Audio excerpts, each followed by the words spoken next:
Hello students, welcome to महा science 11th and 12th। तो आज हम करने जा रहे हैं 12th केमिस्ट्री का solid state chapter number 1 part 2। तो इस वीडियो में हम देखेंगे कि कौन से टाइप के न्यूमेरिकल एग्जाम में पूछते हैं। पार्ट 1 हमारा ऑलरेडी अपलोडेड है। पार्ट 1 में हमने important topic, important question, what to study basically and what to skip देख चुके हैं।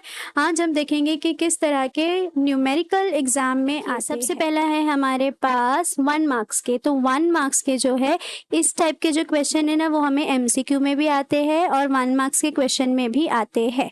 ओके, अब यहाँ पे देखो पूछता क्या है 1 मार्क्स में। तो अगर आपने पार्ट 1 देखे होंगे तो वहां पर हमने ऑलरेडी एससी, बीसीसी और एफसी का जो रेडियस होता है और एच लेंथ होता है उसका रिलेशन पढ़े हैं। तो उसके रिलेशन की ये जो वैल्यू है वो आपको याद होनी चाहिए। तो इस रिलेशन से रिलेटेड न्यूमेरिकल हर बार आते हैं। या तो आपको आर की वैल्यू दी हुई रहेगी, आपको ए मालूम करना होगा, या तो आपको ए की वैल्यू दी हुई रहेगी, आर मालूम करना रहेगा। देखते हैं sodium crystallise in BCC structure if the H length of the unit cell is 4.3 into 10 raised to minus 8 centimeter, the radius of the sodium atom is। तो यहाँ पे हमें BCC structure बोला है। अगर SC रहता तो हम R और A का जो SC वाला रिलेशनशिप है वो वाला फॉर्मूला यूज करते, और अगर FCC होता तो FCC का हम लोग फॉर्मूला यूज करते। तो जो आपको यहाँ पर मेंशन है वही फॉर्मूला आप यहाँ पर यूज करोगे। यहाँ पे हमको एच लेंथ दी हुई है, रेडियस मालूम करना है, और कभी कभार आपको एच लेंथ नहीं दी रहेगी, आपको एच लेंथ फाइंड करना है और रेडियस दिया हुआ रहेगा। तो आप इस तरह से एक बेसिक डायग्राम बना सकते हैं न्यूमेरिकल को सॉल्व करते हुए। तो सबसे पहले आपका जो फॉर्मूला है आप वो लिखोगे। आपको गिवन क्या है, तो इस क्वेश्चन में हम लोग को एच लेंथ जो है वो गिवन है। तो यहाँ पर हम r is equal to √3/4 into 4.3 into 10 raised to minus 8। अब √3 की जो वैल्यू होती है वो आपको याद करके जाना पड़ेगा, वो आपको क्वेश्चन पेपर में दी हुई नहीं रहेगी। हाँ, कभी हो सकता है कि बाय चांस आपको बोर्ड्स की तरफ से जो क्वेश्चन आए उसमें क्वेश्चन के एंड में √3 की वैल्यू दी हुई रहेगी।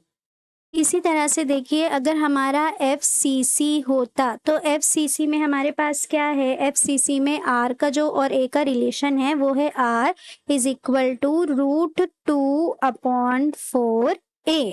तो आपको √2 की वैल्यू भी याद करके जाना है। और SCC में क्या है, SCC में तो सिंपल है, R is equal to A/2। तो ये तो सबसे सिंपल है, तो ये 1 मार्क्स के एमसीक्यू में भी आ सकता है। तो आपको ये तीनों याद करके जाना है, SCC, BCC और FCC में R और A का रिलेशनशिप।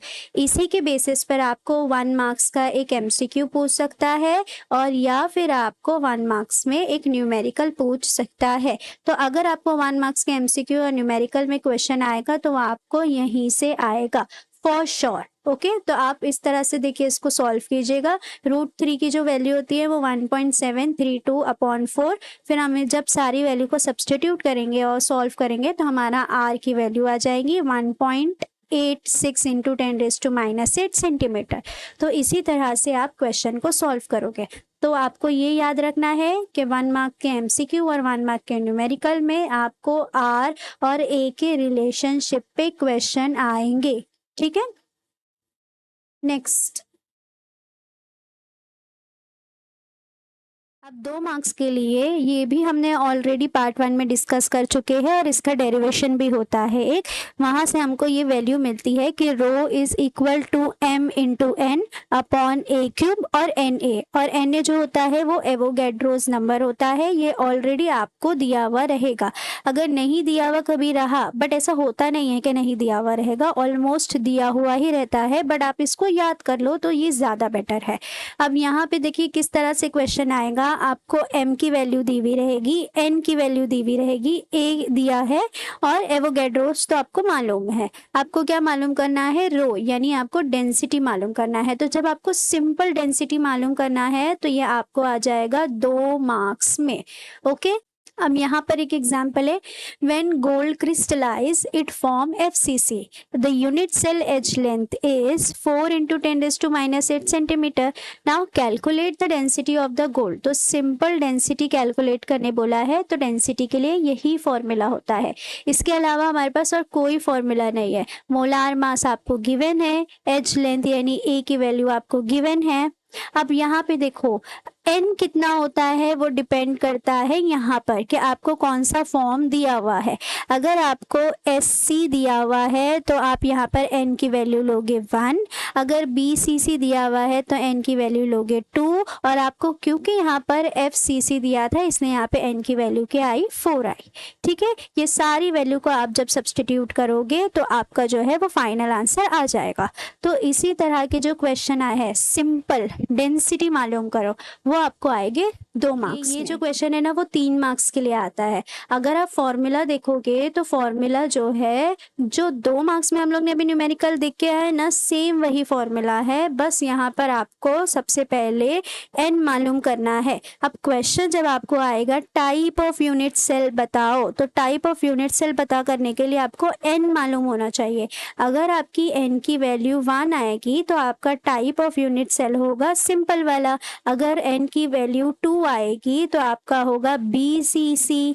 ठीक है, और अगर n की वैल्यू आपकी 4 आएगी तो आपका आंसर होगा FCC। तो आपको न्यूमेरिकल में ये पूछा है कि टाइप ऑफ यूनिट सेल बताओ, तो टाइप ऑफ यूनिट सेल मालूम होने के लिए आपको n की वैल्यू मालूम होनी चाहिए। तो जब ये क्वेश्चन को थोड़ा सा ट्विस्ट कर दिए है तो ये 3 मार्क्स में दे देता है। बाकी आपको फॉर्मूला सिर्फ और सिर्फ 2 याद करना है, एक R और A का रिलेशनशिप वाला और एक ये डेंसिटी वाला।